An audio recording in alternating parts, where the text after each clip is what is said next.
We often think of addiction as a curse, something to be eradicated, resisted, or punished. Yet beneath the destructive surface lies a deeper truth. Addiction is not an enemy but a messenger. It comes not to ruin us, but to reveal something hidden within the unconscious that demands recognition.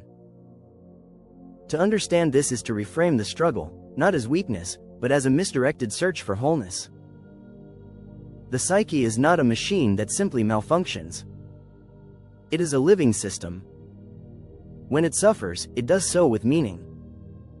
Addiction, whether to alcohol, drugs, sex, perfection, or power, is not random indulgence. It is an unconscious attempt to solve a problem of the soul. The compulsions that grip people so fiercely are not choices, but symptoms of an inner imbalance, a split within the self. At the heart of addiction lies the shadow, the exiled part of us we've been taught to deny. This shadow does not vanish simply because we suppress it. It waits in silence, speaking through dreams, behaviors, and suffering. What the addict craves is not the substance itself but the feeling it brings, the forgetting of guilt, the quieting of the inner critic, the temporary relief from the unbearable weight of being oneself. Addiction masks pain, but it also points to the deeper question: what within me is crying to be seen? Every addiction is, in essence, a misguided initiation. It is an unconscious attempt at transformation.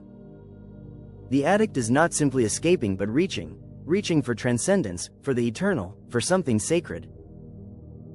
This is why the Latin word for alcohol, spiritus, is the same as the word for spirit. Addiction is a counterfeit ritual, a substitute for true connection with meaning and the divine. To heal, one must not merely remove the substance but replace the false ritual with one that is real, sacred, and rooted in truth. Healing is not about becoming better, but about becoming whole. Wholeness means integrating what was broken, hidden, or denied. When someone says they cannot stop drinking or gambling, the right question is not, "Why are you so weak?" but, "What power is this giving you?" What unmet need hides beneath the behavior? Addiction is never meaningless, it is a map. The symptom points to the wound to the story, and the story to the soul's unfinished task. The unconscious speaks in symbols and archetypes older than language. Addicts live out mythic patterns, descent, exile, and the search for return, often without realizing it. In ancient cultures, those in crisis would be guided through initiation by shamans or priests. Today, the addict is left with shame, punishment, or isolation. But addiction is not a moral failing, it is a spiritual crisis. It is the soul's cry for recognition. True healing requires entering the very darkness that addiction seeks to avoid. It means grieving what was lost, facing the abyss, and recognizing that what we fear most may contain the seeds of our freedom. The rejected parts of the self, the inner child, the silenced grief, the rage no one allowed us to express, must be met with compassion, not condemnation. Addiction often emerges as a defense mechanism, a way for the psyche to protect innocence that could not otherwise endure. The task is not to conquer these defenses but to understand the pain they shield. This journey inevitably leads into the void, the silence left when the addictive pattern is removed.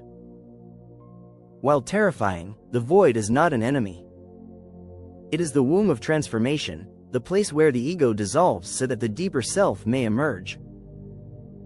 The ego clings to identity and fears change, but the self, the archetype of wholeness, demands integration. Addiction, then, is a distorted call from the self, urging the individual toward transformation. To answer this call, one must learn to listen to the language of the psyche: dreams, symbols, myths, and metaphors. These are not mere fantasies but guides, offering insight into what the conscious mind cannot yet face. Healing requires relationship with the unconscious, not suppression of it. Importantly, recovery is not about perfection.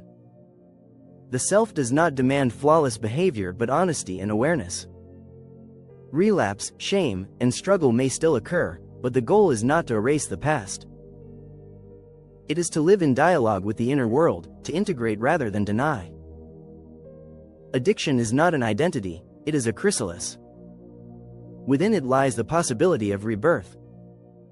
What ultimately replaces addiction is not willpower or even happiness, but meaning.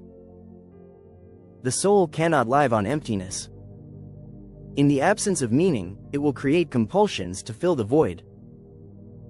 But when suffering is given shape, when it becomes part of a myth, a story, or a calling, then it no longer needs to express itself through destructive behavior. Those who walk through addiction and emerge on the other side carry a rare medicine. They know what it means to be lost, and they know what it means to find themselves again, not unchanged, but transformed. Healing, then, becomes not only personal but relational. By sharing their story, the healed can serve as mirrors for others still caught in the cycle, offering presence rather than judgment, understanding rather than doctrine. The path beyond addiction is the path of individuation, the sacred process of becoming whole. It is lived in the small, ordinary moments, sitting with emptiness without rushing to fill it, holding grief alongside gratitude, and speaking truth without shame. Even when old patterns whisper, the difference is awareness. One can recognize the voice of the wound without mistaking it for identity. In the end, addiction is not the end of the story. It is the beginning of transformation. It is not a sign of brokenness but a hidden initiation into the depths of the self. The addict, through descent and struggle, walks a path that mirrors the hero's journey, descending into the underworld, facing the dragon, and returning with hard-won wisdom.